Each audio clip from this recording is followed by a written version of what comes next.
Welcome to another video explaining the universe using the particle model.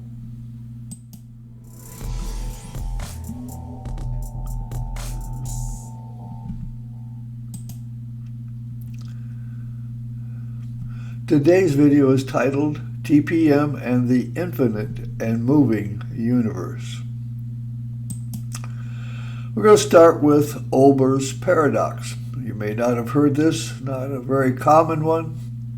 I got this from Wikipedia, and it states, in astrophysics and physical cosmology, Olber's paradox, named after German astronomer Heinrich Wilhelm Olber's 1758 to 1840, also known as the dark night sky paradox, is the argument that the darkness of the night sky conflicts with the assumption of an infinite and eternal static universe. Now, my title was Moving Universe. Static, I'm not clear what they exactly mean about it, but for example, Einstein believed in a static universe, one that did not expand or contract, invented the cosmology constant to try to explain that.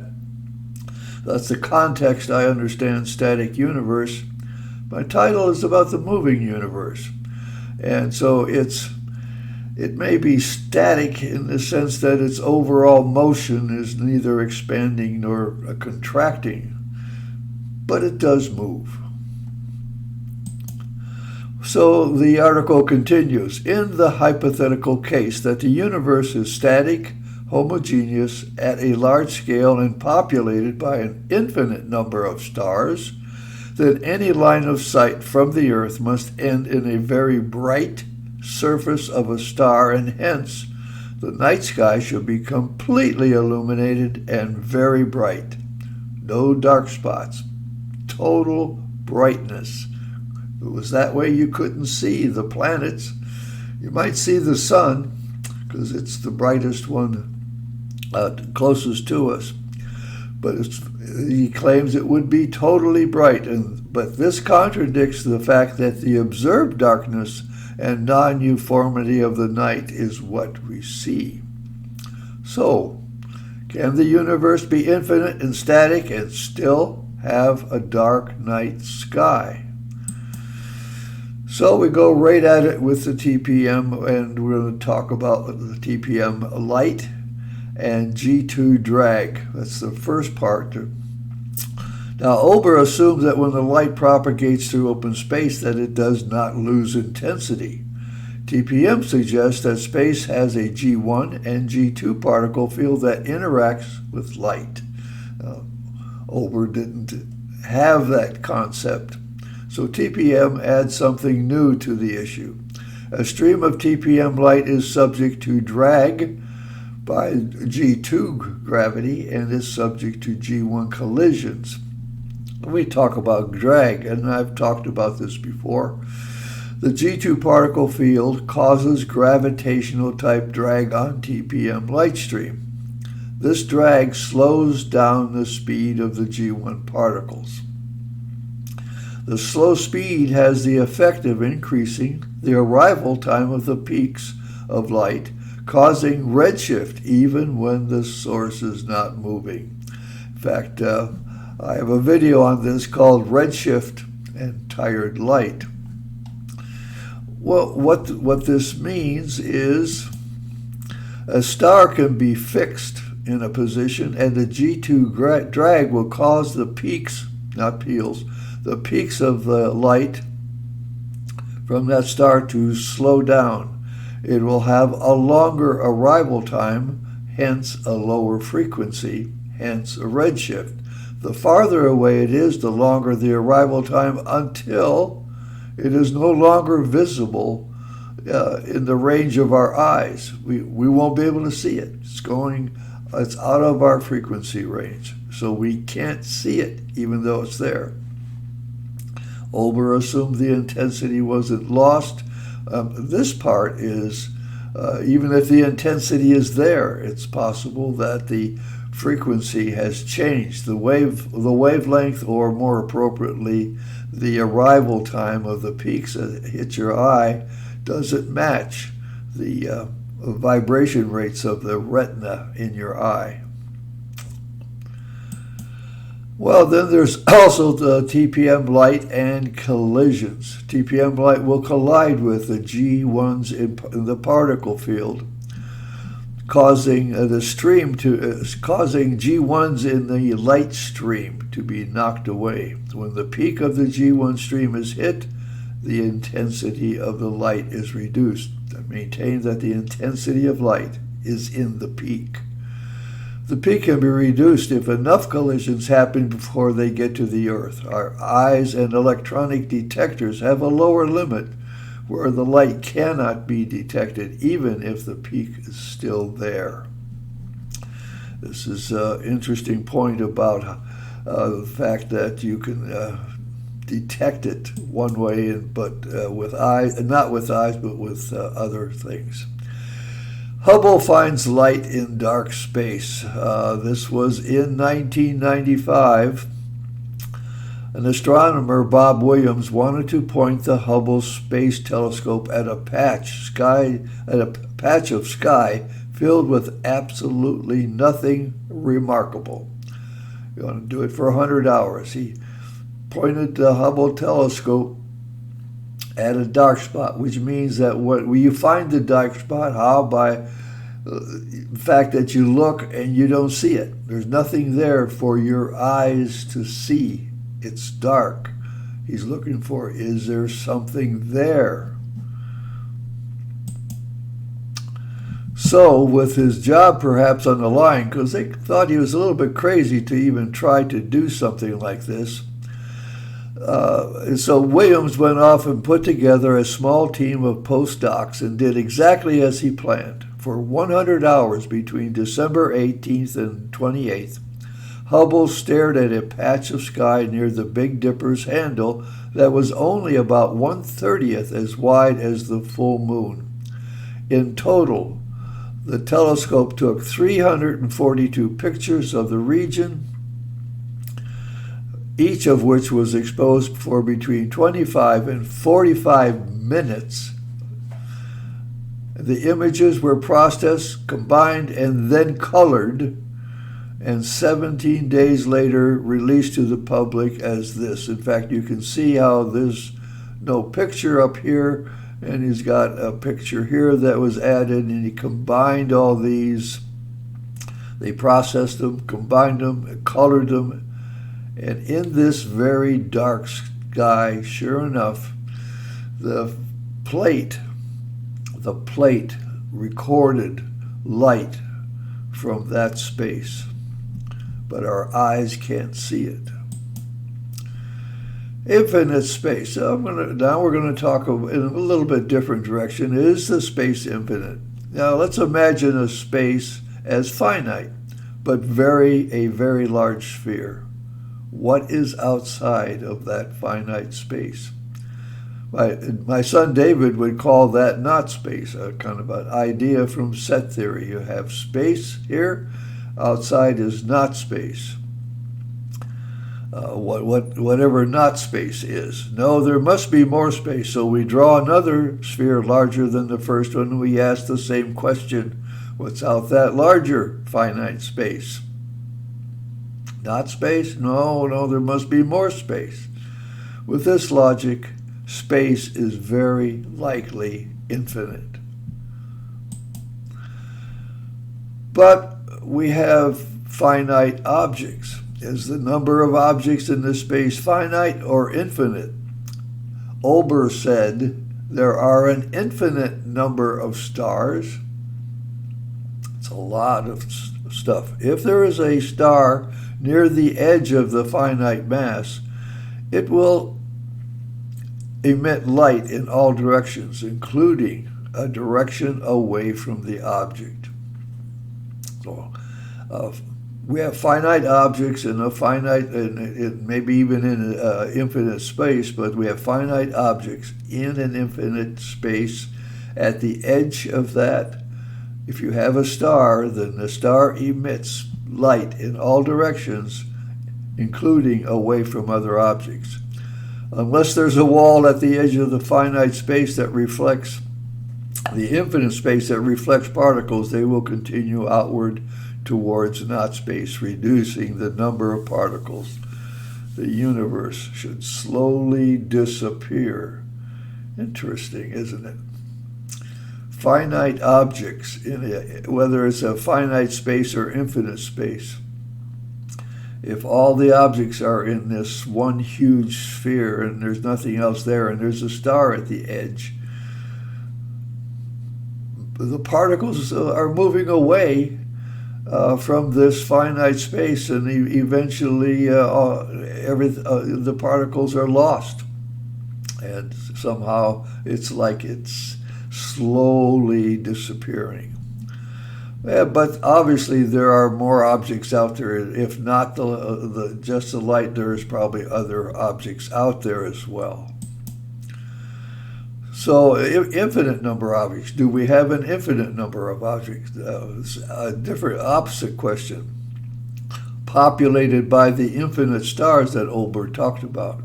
If the number of physical objects were infinite, then space of the universe is so full and large of objects with large volume that they couldn't move.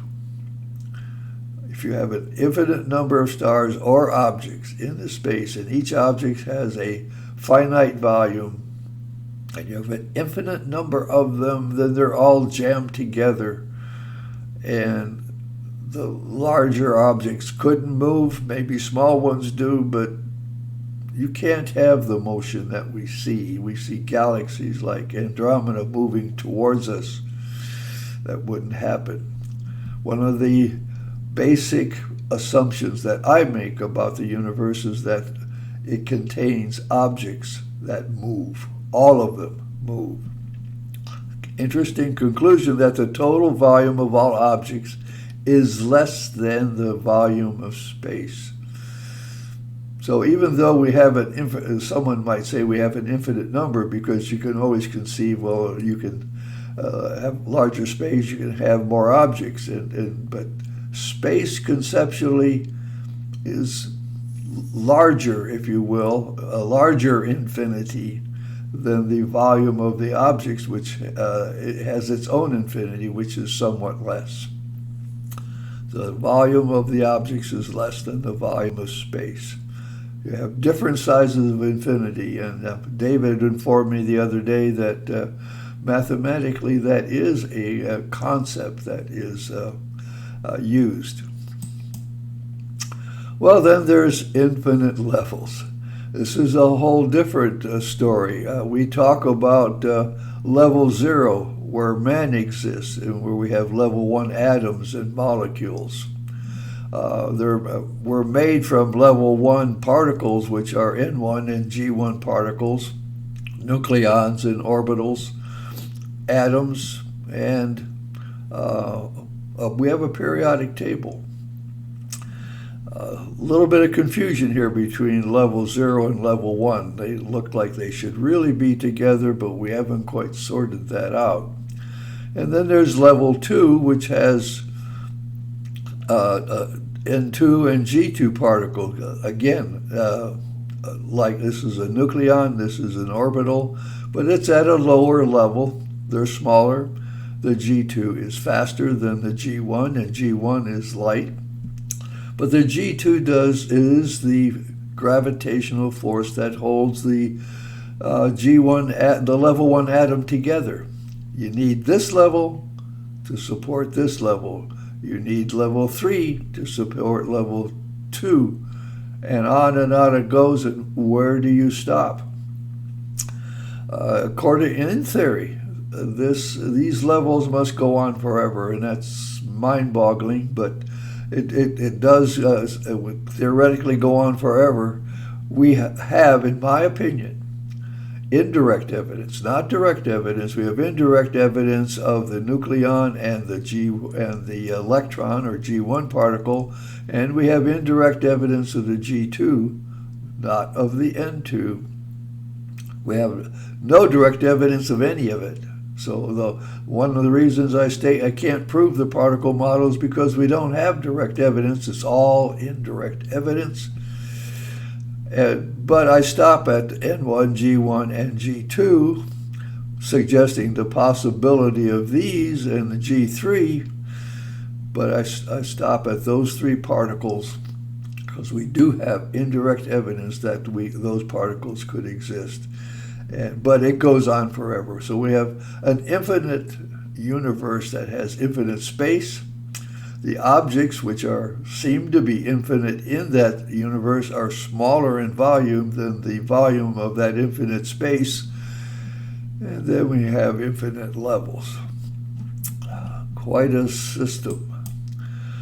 Okay, one of the questions I have is then where do the particles come from?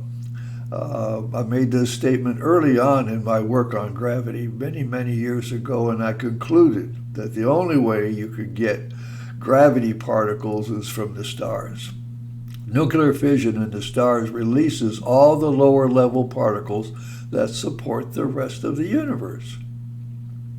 There is a G1 particle field, a G2 particle field, and maybe, no direct evidence that there is a G3 particle field which supports the level 2 atom, which is by way of subatomic atom. They have to come from. So the stars support all the rest of the universe. It supports our Earth. And I'm repeating myself, but the particle model suggests that the particle fields start in the stars of the universe and then supports the organization of all the other objects in the universe. Well, which came first? Were the particles there first to generate the atoms and stuff to create the stars? Or did the stars come first, and therefore they created all the particles which support the rest of the universe? It's kind of the chicken or the egg, and of course there's usually no answer. I remember years ago when I was on a business trip in California, they have a restaurant called Coco's Restaurant, still there. And a sign on the table in Coco's Restaurant back in the 70s in California said, "The chicken is how the egg makes another egg." Paradox on the chicken or the egg. And I don't have an answer which one came first. In terms of science, it's most obvious thing to say is the universe has always been there, the stars have always been there, and these particles are being emitted, and that's the way it is. You can go with Big Bang, you can go with creationism, but it's kind of a decision that each one of us has to make. It's a hard question to answer, but each one of us usually lands on one side of that question. Well, TPM suggests that space has an infinite volume. A very large number of objects in that space have an infinite but smaller volume. All objects move.